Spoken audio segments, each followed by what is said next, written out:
Hello everyone, आज मैं लेकर के आई हूँ बहुत ही मज़ेदार और इंटरेस्टिंग रेसिपी। आज हम बनाने वाले हैं लहसुनी भिंडी और चटनी वाले पराठे। ये दोनों एक कॉम्बो डिश है और इसे एक साथ बनाएंगे ना तो इसका स्वाद बहुत अच्छा लगता है। यानी चटनी पराठे के साथ ये वाली रेसिपी लहसुनी भिंडी बहुत अच्छी लगती है। एक बार ट्राई करके देखिएगा, आपको बहुत पसंद आएगा।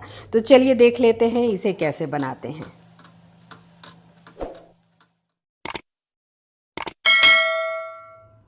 तो सबसे पहले बनाएंगे लहसुनी भिंडी। और भिंडी को देखिए इस आकार में कट करना है, यानी मीडियम साइज़ में आपको कट कर लेना है।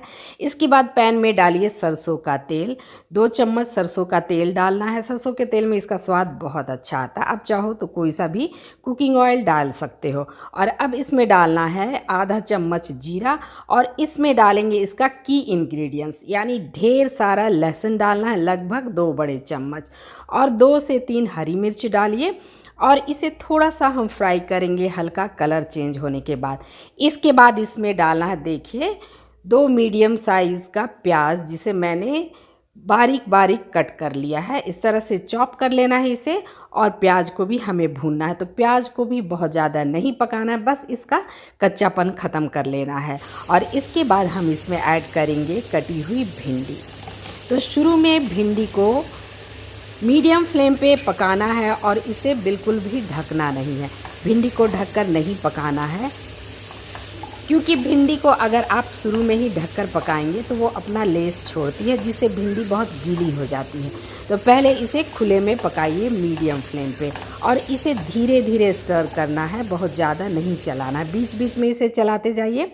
चलिए कुछ मसाले ऐड करते हैं। तो इसमें बस 1 चम्मच डालना है धनिया पाउडर, और अगर आपके पास चिली फ्लेक्स है तो उसे डालिए। उसके बाद हम इसमें डालेंगे थोड़ा सा हल्दी पाउडर, और मैं यहाँ डाल रही हूँ कश्मीरी लाल मिर्च पाउडर। अगर चिली फ्लेक्स नहीं है तो उसकी जगह पे थोड़ा सा लाल मिर्च पाउडर आप डाल सकते हैं। और बस इसे धीरे धीरे इस तरह से फ्राई करना है।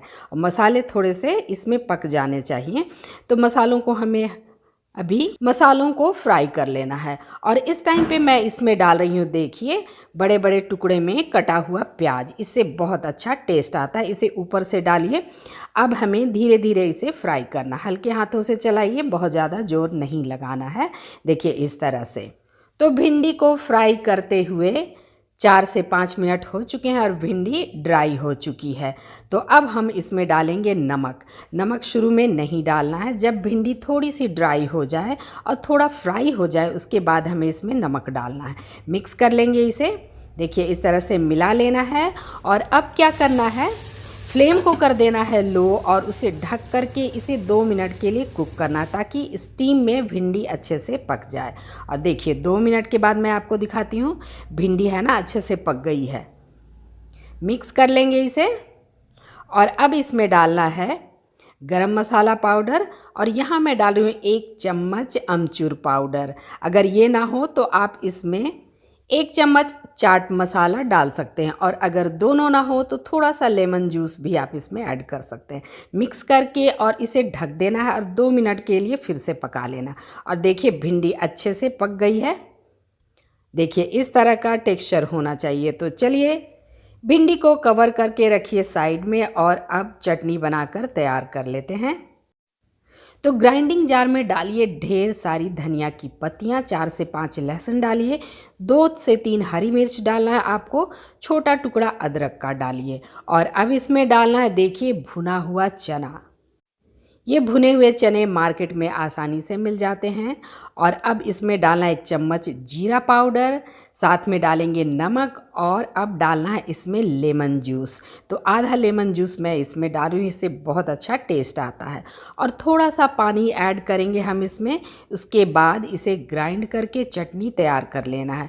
बहुत गीला नहीं करना, बस थोड़ा सा पानी डालिए और इसे ड्राई ही रखना है। देखिए इस तरह का बना करके आपको तैयार करना है। तो चलिए अब डो भी लगाकर तैयार कर लेते हैं। तो देखिए यहाँ पे मैं ले रही हूँ 2 कप गेहूं का आटा, और इसमें थोड़ा सा नमक डालिए, क्योंकि चटनी में भी हमने नमक डाला था, तो नमक थोड़ा कम ही डालिए। बस थोड़ा सा हम डालेंगे, लगभग आधा चम्मच। और देखिए 1 चम्मच डालना है तेल, ताकि डो है ना वो सॉफ्ट रहे। मिक्स कर लेंगे इसे और थोड़ा थोड़ा पानी डाल करके हमें इसे गूंदना है। तो आटा कैसा लगाना है, जैसे हम चपाती का लगाते हैं या पराठों के लिए लगाते हैं, तो इसे हमें गूंद करके तैयार कर लेना है। देखिए इस तरह का होना चाहिए, एकदम सॉफ्ट बना करके हमने तैयार किया। ढककर 20 मिनट के लिए इसे हम छोड़ देते हैं रेस्ट के लिए। और देखिए 20 मिनट के बाद थोड़ी बड़ी लोइयाँ आपको काटनी है। देखिए इस तरह से डस्ट कर लेते हैं और अब बेल लेते हैं। तो चपाती से इसे थोड़ा हम बड़ा बेलेंगे और थोड़ा इसे पतला ही बेलिएगा। आप चाहें तो मैदे के साथ भी इसे बना सकते हैं, या फिर आधा मैदा या गेहूं का आटा मिला करके भी बना सकते हैं। अब सेंटर में हमें चटनी इस तरह से लगा लेना है। देखिए बहुत ही बढ़िया टेस्ट आता है और सबको इतना ज़्यादा पसंद आएगा। और देखिए इसे हमें फ़ोल्ड किस तरह से करना है, सेंटर में कट कीजिए और पहले एक फ़ोल्ड लगाइए। देखिए इस तरह से, और ऐसे हमें रोल करते हुए मोड़ना है और इसे थोड़ा टाइट ही मोड़िएगा। सेंटर को दबा करके रखिए और किनारों से इसे मोड़ते जाइए। देखिए इस तरह से मोड़ते मोड़ते, देखिए साइड में हमें इस तरह से करना है। और अब इसे थोड़ा सा खोल लेंगे ऊपर से और इस तरह से हमें प्रेस करना है। देखिए पलट करके इस तरह से प्रेस कर लीजिए तो सारे लेयर इस तरह से बन जाएंगे। देखिए लग रहा है ना बढ़िया। और बढ़िया से डस्ट करके इसे हल्के हाथों से बेलिए। बस बहुत बड़ा नहीं बेलना है, बस इतना ही बड़ा रखना है। और पराठों को हम अब सेक लेंगे दोनों तरफ से। तो इसे करारा होने तक हमें सेकना है, ताकि सारी लेयर है ना खुल जाए। तो चलिए इसमें डाल देते हैं घी। आप ऑयल का भी इस्तेमाल कर सकते हो, पर घी में ये ज़्यादा टेस्टी लगता है। पलट करके हमें इसे करारा होने तक सेकना है। दोनों तरफ से हम सेक लेंगे। देखिए इस तरह से, तो लग रहा है ना देखने में बढ़िया और खाने में उतना ही स्वादिष्ट है। बहुत ही मज़ेदार लगता है। एक बार आप बनाकर देखेंगे ना तो सबको बहुत पसंद आएगा। और सबसे अच्छी बात है कि इसे आप डिनर में यूज़ कर सकते हो, या फिर ब्रेकफास्ट में, या बच्चों के टिफ़िन में दे सकते हो। इनफैक्ट बड़ों के टिफ़िन में भी आप इसे यूज़ कर सकते हो। तो पराठे हो गए हैं बनकर तैयार। और ये देखिए भिंडी भी हमारी तैयार हो गई है, लहसुनी भिंडी। और दोनों रेसिपी एक बार आप साथ में बनाकर देखिएगा, आपको बहुत पसंद आएगी, क्योंकि ये दोनों कॉम्बिनेशन एकदम लाजवाब है। तो रेसिपी पसंद आया हो तो एक लाइक ज़रूर कर दीजिएगा और शेयर कर दीजिएगा फ्रेंड्स और फैमिली के साथ।